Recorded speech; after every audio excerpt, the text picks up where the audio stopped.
విఫలమైన తర్వాత కూడా జయశంకర్ గారు తన పందా వీడలే.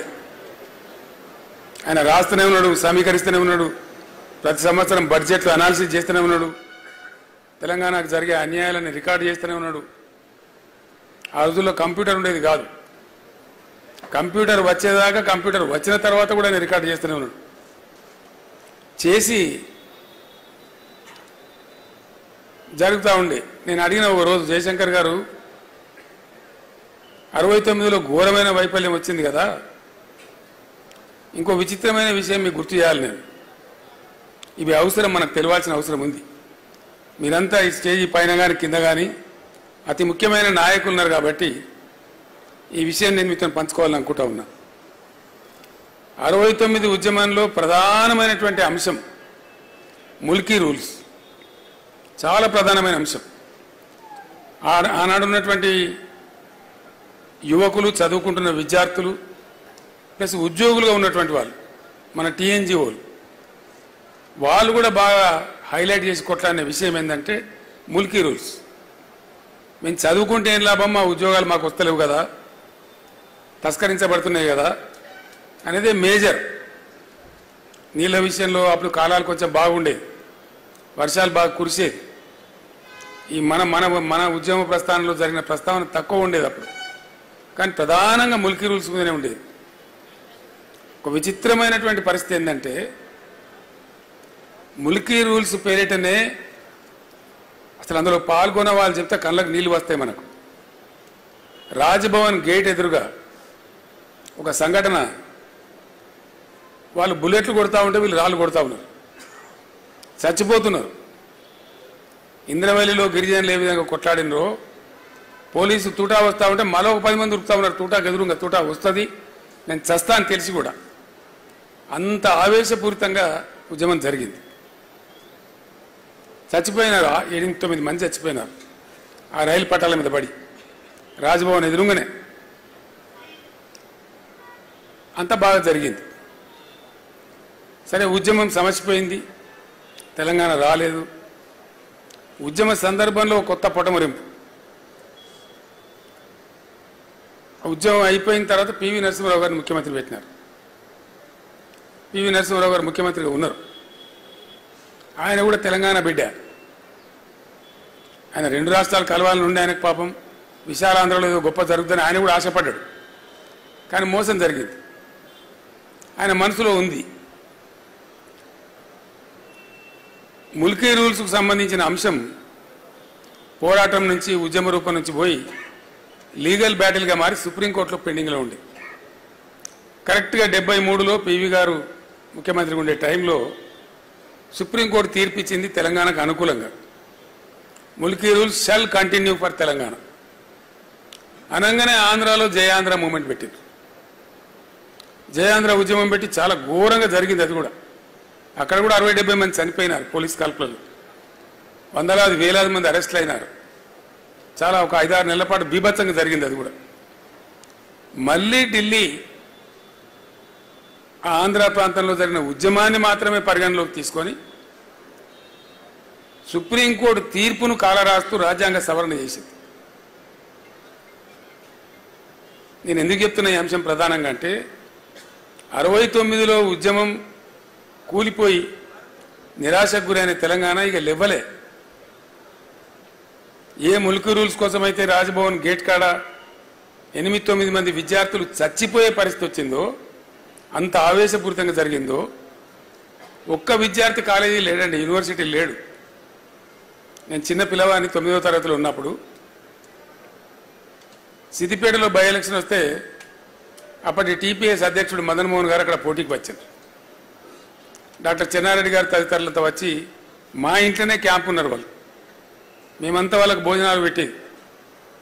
పెద్దలు వస్తే మన ఇళ్ళలో జనరల్గా ఇంటి వాళ్ళతోనే వడ్డిస్తాం కదా, అట్లా వడ్డించండి, నా చేయితోనే వడ్డించండి. నేను చెన్నారెడ్డి గారికి, రాజారాం గారికి, రాజమల్లు గారికి, అంజయ్య గారికి, ఆనాటి చెన్నారెడ్డి గారి ఉద్యమ సహచరులు ఎందరైతే ఉండరో నేను వడ్డించిన వాళ్ళందరికీ.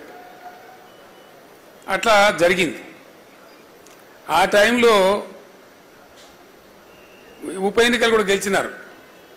ఇక్కడ నారం జనార్దన్ రావు గారు గెలిచినారు, సిద్దిపేటలో మదన్ మోహన్ గారు గెలిచినారు, చెన్నారెడ్డి గారి నాయకత్వంలో 14-11 ఎంపీలు గెలిచినారు. అయినా కూడా ఆనాడు ఉన్నటువంటి ఇందిరాగాంధీ కనికరించలే. కానీ మళ్ళీ అదే ఆంధ్ర ప్రాంతంలో ఉద్యమం వస్తే సుప్రీంకోర్టు తీర్పును కూడా కాలరాసి కర్కశంగా రాజ్యాంగ సవరణ చేసి ముల్కీ రూల్స్ను రద్దు చేసినారు. రద్దు చేస్తే కలిగిన బాధ ఏంటంటే ఉద్యమ స్వరూపాన్ని మనం ఒకసారి అనాలిసిస్ చేస్తే ఇక్కడ ఎవ్వడు కుయ్యమనిలే కుట్టుకుమనిలే, అంత నిస్తేజం అయిపోయింది తెలంగాణ. అసలు మాట్లాడిన వాళ్ళు లేడు. ఆనాడు ఆమోస్ గారు అని చెప్పి టీఎన్జిఓ నాయకుడు ఉండేవాడు, టీఎన్జిఓ అధ్యక్షుడు. ఆయనను కూడా చాలా భయంకరంగా వేధించినారు. పీడీ యాక్ట్ పెట్టినారు, ఉద్యోగం తీసేసినారు, ఎక్స్పెల్ చేసినారు, నెలల తరబడి జైల్లో పెట్టినారు. కానీ ఆయన రాజీ పల్లె. ఆమోస్ గారు కూడా, ఆయన కూడా గొప్ప పోరాట యోధుడు. టీఎన్జిఓలు నిజంగా చాలా గొప్పవాళ్ళు. ఎందుకోసం అంటే టీఎన్జిఓకు చాలామందికి తెలియదు ఈ విషయం. బ్యాచిలర్ క్వార్టర్స్ ఉంటారు కదా మొజాంజాయి మార్కెట్లో, ఆ బ్యాచిలర్ క్వార్టర్స్ కట్టింది ఎవరంటే నిజాం రాజు. ఆ రోజు టీఎన్జిఓలు పోయి అడిగితే నిజాం రాజు ఒక ఆఫీస్ కేటాయించినాడు. ఎక్కడ? Bachelor quarters. ఇప్పుడు కూడా ఉంది ఆ ఆఫీస్ టీఎన్జిఓలకు. గాంధీ భవన్ పక్కన ఉండే ఆఫీస్ అని అనుకుంటారు చాలామంది తెలియక. ఈవెన్ నౌ టీఎన్జిఓలకు ఆ కార్యాలయం ఉంది. సో ఆనాటి ఎవరే వాళ్ళు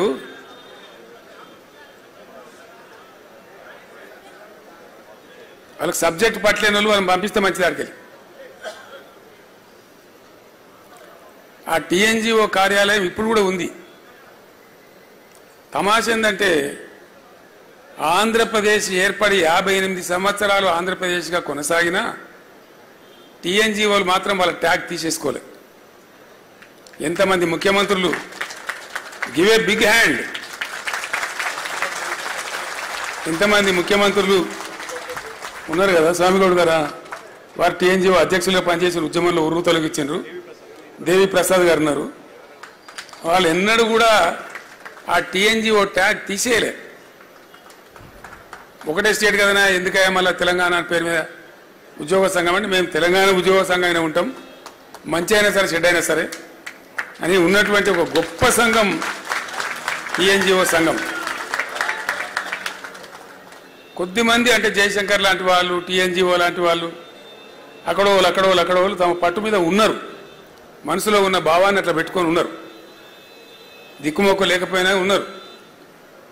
ఇట్లా ఉండే తెలంగాణ. నేను జయశంకర్ గారిని అడిగిన, సరే ఉద్యమం ఆరిపోయింది, ఎక్కడో లేకుండా అయిపోయిండు, ముల్కీ రూల్సే రద్దు చేస్తే మాట్లాడేవాళ్ళు లేకుండా పోయిండు, మరి మీరేం చేసింది సార్ అని అడిగిన. ఏం లేదు, లెక్కలేసుకుంటా కూర్చున్నా, ఎక్కడన్నా సుఖదగి పడేట్టు మీటింగ్ పిలిస్తే పోదుంటి, అందులో భాగంగా మీ దుబ్బాక కూడా వచ్చినా అని చెప్పిండు ఆయన. మీ దుబ్బాక ప్రాంతమే కదా, అక్కడ కూడా వచ్చినా అని చెప్పిండు. ఎంతమంది వద్దరు మీ మీటింగ్లో కొని అడిగిన నేను. ఓ 15 మందో 10 మందో 20 మందో వచ్చేది. అక్కడికే మేము తృప్తి పడేది అన్నాడు. ఎందుకు ఆ ఉద్యమ ఆ సభలు ఎందుకు కొనసాగించారు అంటే ఆయన నికార్సైన తెలంగాణ వాది కాబట్టి నాతో ఒక మాట చెప్పిండు. ఏనాటికన్నా ఓ కేసీఆర్ లాంటి ఒకడు రాకపోతాడా తెలంగాణకు? వచ్చే నాటికి ఎవడన్నా ఒకడు వస్తే తాలూకాకు 10 మందో 15 మందో రెడీగా ఉండాలి తెలంగాణ వాదులు అనే దాంతో మేము కొనసాగించినాము. ఆ సోయి మిగిలింటే చాలు అనుకొని ఆ తిప్పల పడ్డాము అని చెప్పిండు ఆయన. అంటే నికార్సైన తెలంగాణ వాదులు, నిజమైన తెలంగాణ వాదులు అవి అట్లా పనిచేసిండ్రు, అట్లా ఉన్నారు. పాపం ఆశ లేదు, ఆదరించే వాళ్ళు లేడు, అన్నం పెట్టేవాళ్ళు లేడు, కార్లు లేవు, బ్యాండ్లు లేవు, మేళాలు లేవు, ఏం లేదు. వ్యక్తులుగా ఉన్నా కూడా వాళ్ళ పట్టుదల అంత గొప్పగా ఉండి పనిచేసారు. సో వారితో పాటు కొంతమంది సహచరులు ఎప్పటికప్పుడు షేర్ చేసుకునే వాళ్ళు ఉన్నారు. నిజానికి నేను ఉద్యమం ప్రారంభించేదాకా జయశంకర్ అనే ఒక వ్యక్తి ఉండని నాకు కూడా తెలియదు. I never knew. ఎంత కూరుకపోయింది పాతాళ లోకంలో అంటే చాలా దారుణంగా. అసలు మనోళ్ళే మొత్తం హైదరాబాద్లో బతుకమ్మ పండుగ ఆడితే మోటు, ఆడే పరిస్థితి లేదు. తెలంగాణ బిడ్డలే కానీ బతుకమ్మ ఆడితే ఏమనుకుంటారో ఏందో అనే పరిస్థితి.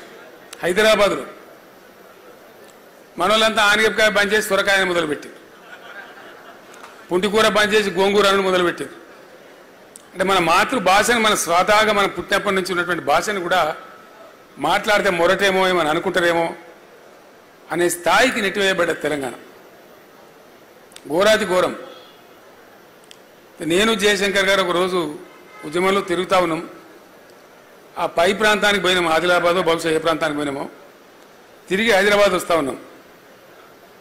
వస్తూ ఉంటే పైనుంచి కోరుట్ల జగిత్యాల నుంచి ఆ సిరిసిల్ల మీదుగా వస్తూ ఉన్నాం. సిరిసిల్ల పట్టణంలో రాత్రి మేము 11:45 అవుతా ఉంది. కారు హెడ్ లైట్లలో కనపడుతున్నాయి, గోడల మీద నినాదాలు. విపరీతంగా పదుల సంఖ్యలో చచ్చిపోతారు. దుబ్బాకలో, పోచంపల్లిలో, సిరిసిల్లలో, ఇంకా అనేక చేనేత ప్రాంతాలలో డజన్ మంది చచ్చిపోడు, 6 చచ్చిపోడు, 7 చచ్చిపోడు ఒకటే రోజు. అక్కడ ఉన్న కలెక్టర్ గారు జనార్దన్ రెడ్డి గారు అని ఉండే పాపం, జాయింట్ కలెక్టర్. ఆయన గోడల మీద రాయించిండు రాతలు. ఏమి రాయించిందంటే ఆత్మహత్యలు, సావులు సమస్యకు పరిష్కారం కావు, మీరు చావకండి. అప్పటికి 60 ఏళ్ళు 65 ఏళ్ళు స్వతంత్రం వచ్చి దేశానికి. నేను జయశంకర్ గారితో 60 ఏళ్ళ స్వతంత్ర దేశంలో ఏమో గీ నినాదాలు మనం గోడల మీద చూసేది. ప్రపంచం ఎటుపోతుంది, మనం ఎటుపోతున్నాం, మనం బతికేం సార్ ఈ తెలంగాణ అంటే. ఇక అయితే నీతో కావాలని కేసీఆర్ నువ్వు దండాడాలి, ఇవ్వకుండా నువ్వు గట్టిగా మొండి ఉన్నావు, నువ్వే కొసదాకా నిలబడాలి, ఏం చేస్తావో చేయాలి అని. అంటే అట్లాంటి సందర్భాలు. తెలంగాణ అంటే అంత చులకన భావం, ఏహ్య భావం. తెలంగాణలో ఉండే శాసనసభ్యులకు ఓనోను కొంత మనసులో ఉన్నా ఏం చేయగలుగుతాం, మనం ఏం చేయలేం కదా.